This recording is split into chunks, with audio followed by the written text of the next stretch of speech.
Let me encourage you, believer, to trust God in your current situation.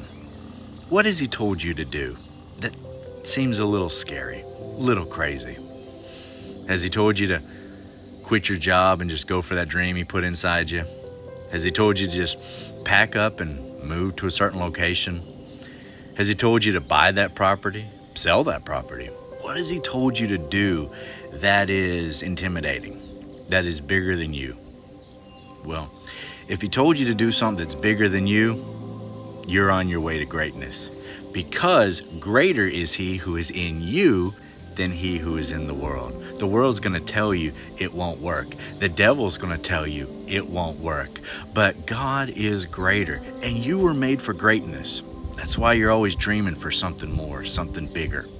But you must have faith and you must move. Don't just believe what He said. You have to act on what He said. Remember, faithful is He who called you, who will also do it. Everybody wants the Jordan River to part, but fewer people walk all the way up to it and then continue to walk into the river before the water is ever parted.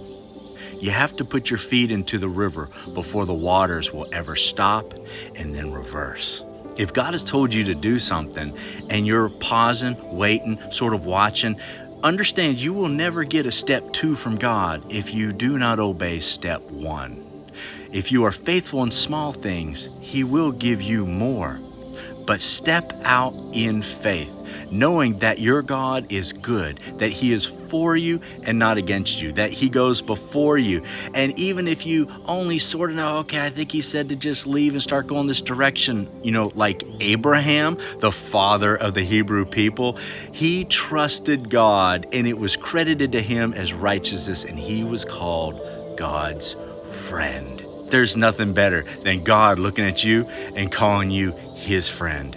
So step out in faith. He's never going to let you drown. He's going to enable you to walk on water. And even if for a moment you take your eyes off Him and you start to sink, you call out to Him, and what does He do? He pulls you right back up on the water, and He says, I'll never leave you. I'll never forsake you. Trust God today. Move forward, watch what happens, and may all the glory be to God.